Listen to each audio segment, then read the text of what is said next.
In this video, we're exploring blueprinting quizzes and how to design a quiz with purpose.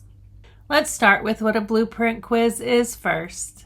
Quiz blueprinting is the process of systematically planning the content and cognitive level of quiz questions to ensure alignment with your course learning objectives, instructional content, and competency expectations.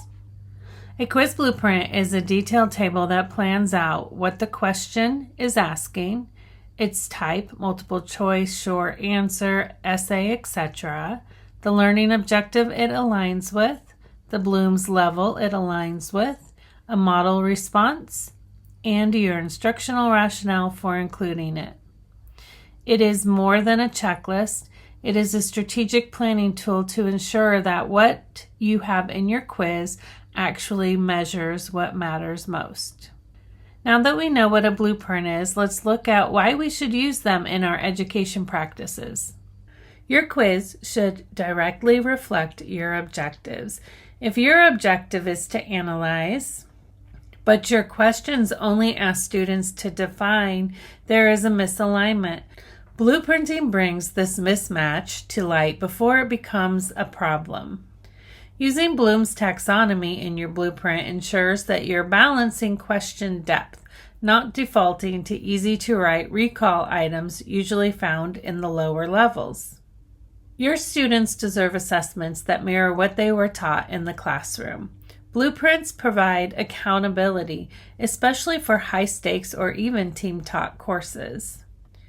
When reviewing performance, you can also identify patterns.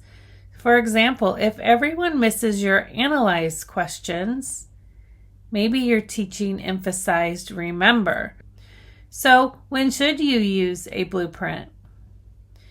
Use a quiz blueprint when you are designing a new quiz, revising existing assessments, when multiple instructors are co-teaching or reviewing across sections, when doing curriculum audits or accreditation prep, for online or hybrid course conversions where clarity and fairness are critical. Remember, even a 5-question pop-up quiz benefits from blueprinting. It doesn't need to be complex to be meaningful. Now that we know a little more about why we should use a blueprint, let's discuss how to build one. Let's walk through each column. The first column is question text. This is where you will write the question as it will appear on the test. Make sure to keep it focused and aligned. Next up, you will have a column for type. This is where you identify if it is a multiple choice, a short answer, a matching question, essay question, any of the different types of questions. You will add that type here. In the next column, you will add the learning objective that is aligned to the question. So you'll want to link each question to a specific course or module objective. If you can't do that, then you should really rethink using this question when creating a test. In the next column, we'll add the Bloom's taxonomy level. This is where you classify the cognitive level using Bloom's taxonomy. Next up is the model response column. This is where you're going to provide the answer. This will help you with developing your rubric, clarifying your grading expectations for not only you as an instructor, other instructors, or even your TAs, but it will give a foundational answer that anyone can use to help with grading. The last column is the instructional rationale. This is where you're going to explain why this question exists, what you are trying to reinforce or check for in the quiz. This column is especially helpful for you to make sure that you are aligning everything as well as during a peer review or accreditation process. Now that we know a little bit more about why we should use the blueprint and the components included in a blueprint, let's look at this example. The question that would be on this exam that we are demonstrating in this blueprint is: a nursing instructor gives a medication safety exam that only includes terminology definitions, even though the course outcomes focus on safe medication administration in clinical scenarios. What is the main issue with this exam? We would then add the type. It is a short answer question that will be included on the exam, and the learning objective that is aligned to it, which is analyze course outcome alignment in 15 words or less. The Bloom's taxonomy level is analyze.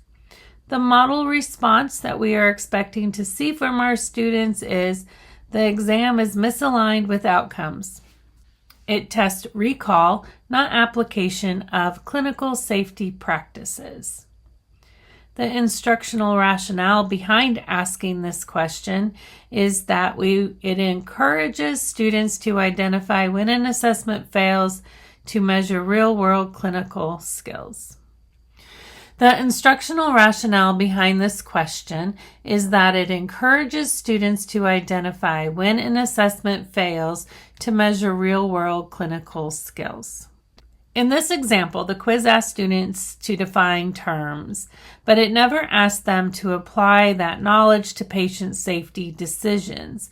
This reinforces the importance of aligning assessments with outcomes, especially in clinical education where patient care depends on the ability to apply knowledge in context, not just recall it.